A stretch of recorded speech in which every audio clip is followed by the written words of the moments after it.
قطاع غزة ضمن خياراته لمناطق عن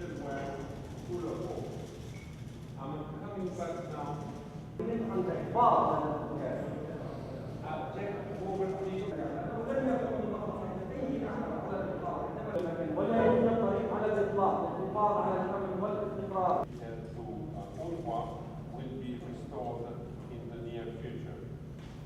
It's my first visit today in Gaza as a Commissioner General since I took up my new function. But as you know, it's not the first time I'm in Gaza.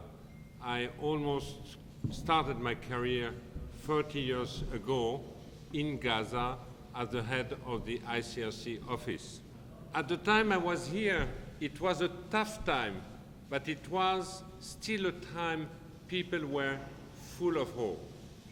I'm coming back now 30 years later, and what I am encountering among the population is a lot of distress, despair, even hopelessness.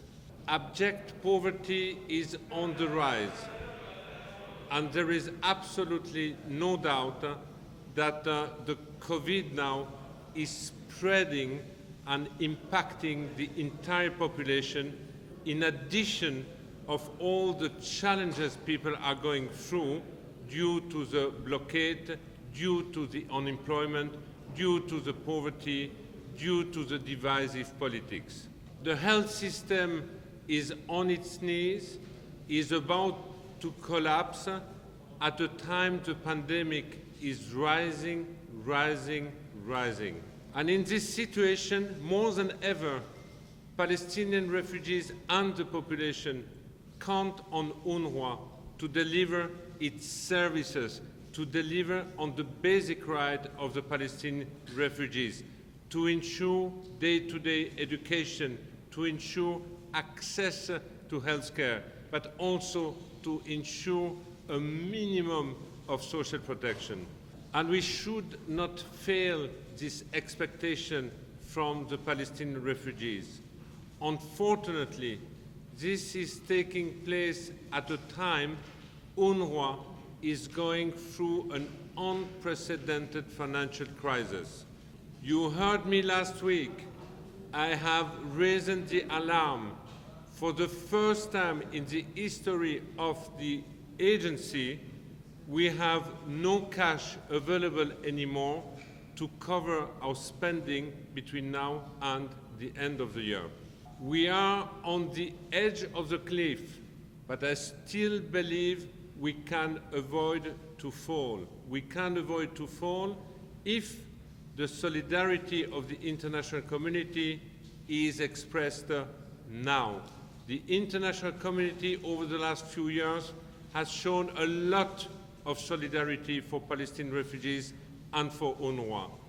And it is important that the same level of solidarity be expressed in 2020. I am still hopeful that we will succeed between now and the end of the year, because I believe it is in the interest of no one to let services be interrupted at a time needs are so high, at a time expectations are so high, but also at a time despair and distress is so high.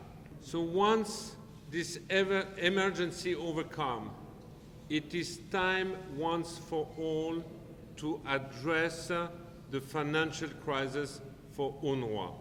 And this is the reason why, together with Sweden and Jordan, I will be calling for an international conference next year to talk about future UNRWA strategies in line with refugees' expectation, with the support of host countries and the support of the donor, in order to promote a collective responsibility vis-à-vis UNRWA, its mandate, and the Palestinian refugees. If you go from one country to the other one, you will meet despair and distress.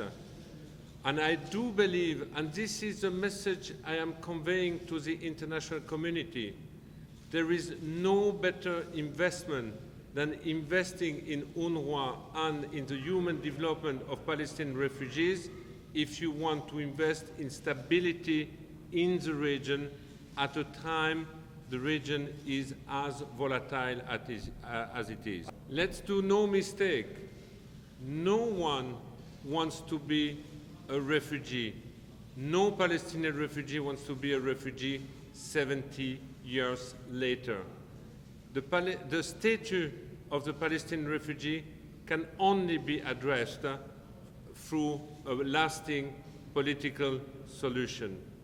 Until that day, UNRWA will continue to be the agency investing in the future of 500,000 girls and boys students in our UNRWA schools, in the future of the future citizen, the Palestinian refugees. Meanwhile, we will leave no stone unturned until the political commitment and support to the UNRWA mandate and to the Palestinian refugees is translated into matching resources so that the right of the people be respected and so that we can continue to guarantee access to education, access to health, and access to social protection, which means access to a dignified life. I hope that this appeal will be heard. It's more important than ever at a time of a pandemic, at a time of socio-economic challenges, at a time people are struggling on the day-to-day life. Last, I keep being asked, why is this financial crisis different from the previous one? Today it is different because our income do not allow us to cover our spending anymore. It is different because our income today are at the level of the income in 2012.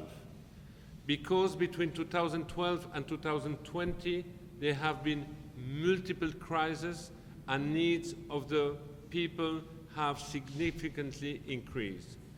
Because today we have $300 million less in income than in 2018, which was the year of the US defunding. Because the generosity which was expressed in 2018 has not been repeated in 2019 and in 2020. This is the reality of the current situation. UNRWA, its staff, and the Palestinian refugees are confronted today. And this is taking place at a time our 28,000 staff have been the front responder of COVID-19 and its impact, have been the front responder of a number of crises here in the region.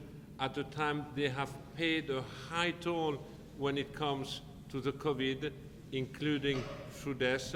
At a time the communities are also paying a very high toll when it comes to the impact of the pandemic. So our appeal last week is to ensure that all the political support, all the international solidarity which has been expressed in support of the plight of the Palestinian refugees and in support of UNRWA be translated into concrete support. نداؤنا أن هذا التأييد السياسي الذي تم للأونروا وهذا التأييد الضخم والكبير يجب أن يتم ترجمته إلى تأييد مادي وحقيقي عبر تمويل الأونروا. We should not let hopelessness prevail. We have to bring back some light in the tunnel. Despite the gravity and the severity of the situation, as of today, The decision is to keep all the services, to keep all the staff needed to deliver these services and to pay the salary of November. The only thing I don't know yet is what day will the salary be paid. We are struggling and we are doing whatever is possible to ensure the payment as soon as possible. I have high hope that the long-standing partnership that UNRWA had with the United States, a strong partner to UNRWA, will be restored in the near future.